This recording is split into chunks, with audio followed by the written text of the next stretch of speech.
All of us can tap into our intuition when we want to, but for some, this happens very easily and naturally.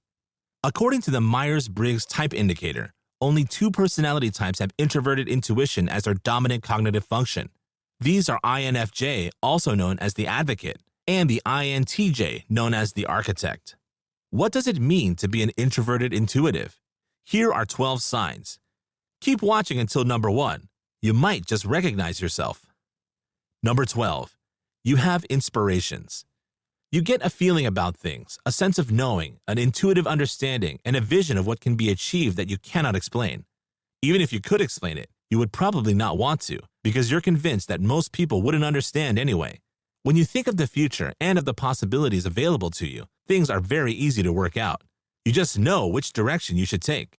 You can ignore this inner knowing if you want to, but a part of you will be aware that this would be the right path to follow. It's just a certainty about something that has no logical explanation, but for you is as real as the sun in the sky. Number 11. You enjoy abstract thought. You live in your head. Mental challenges and complex problem solving don't scare you. The more difficult they are, the more fun you have. You want to figure things out and find your own solutions. When you get the chance to do some research and delve into a subject, it's your lucky day. That journey of discovery is an adventure. Philosophical thoughts and ideas that other people might find tiring or overwhelming actually energize you. Theory, abstract thought, and complex ideas are all fun and games to you. Number 10. You're an individualist. Tried and true ways of doing things are boring to you. You want to forge new ways. You're a bit of a skeptic and don't have a lot of faith in authority figures or institutions, those who make the rules. You would prefer to not be a part of the herd. Having to follow the decision makers without questioning just doesn't work for you. Your freedom should not be constrained in any way, whether that be your freedom of thought, decision, or action. You like new things. Repetition is boring. You're an explorer by heart, independent and curious about what lies around the next corner. And whatever happens will be okay with you. You'd rather be caught by surprise than stuck in a regular, never-ending routine with no variety. Number 9. You delve deep. You're not fooled by the front that anyone might be putting up. You don't take anything at face value. You know that there's always more to things, and you are determined to find out what that might be. You see right through fake nice people and their stories. You are interested in the meaning and motivation behind it all. As you might do with an onion, you will happily keep peeling the outer layers off until you get to what really matters. Why is someone behaving in a certain way? You'll be the first to figure it out. Number 8. You have an active imagination. You often disappear into a fantasy world. You love exploring myths and fantasies and find valuable insights into them. You need a lot of quiet time away from the demands of an overly busy world, in a place where you can be undisturbed so that new ideas and insights can find you.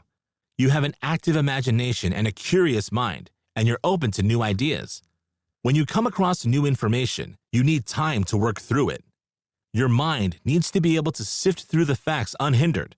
You need a quiet space where no one will bother you.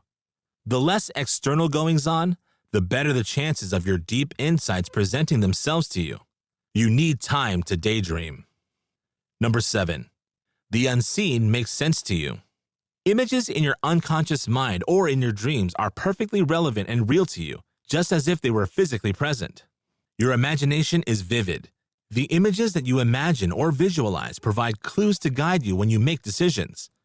Most people don't understand this, and that's why you don't often discuss it with others. You might just have 1 or 2 trusted friends who are open to your way of thinking and the ideas that you come up with. Most people would think them weird, and therefore you keep them to yourself. If you're enjoying this video, then make sure to subscribe and leave a comment saying, "I subscribed," and we will personally reply to your comment. Number 6. You love symbolism and hidden meanings. You can get lost in symbolism, metaphors, and all kinds of non-physical concepts. The physical world doesn't interest you half as much as the metaphysical. You're not part of the here and now. You're often floating somewhere in the future or the past. When most people look at a plant, they will just see it in its present position, where it's standing in its surroundings. For you, it's a much bigger picture. You're also aware of its symbolism and its role within the natural world, now and in the years to come. You see it as part of the environment with a role to play. Number 5. You love planning. Working on strategies to reach specific goals is something you love to do. The future is a place where you feel very much at home.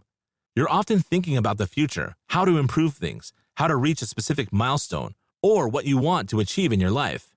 You're really good at strategizing because in order for a plan to work properly, you need a strategy. Number 4, you are often able to avoid mistakes. Of course, nobody's perfect. We all make mistakes. But when an introverted intuitive listens to their intuition, they can't avoid making mistakes. You are always aware of what is happening around you. If something doesn't feel right, you'll know. You might not even be aware of it, but deep inside, you'll be aware of any red lights warning you. It's up to you to make the decision. Are you going to listen to your intuition or ignore it? Number 3, you're not ego-driven. Society places a high value on the material world, but your priorities are different.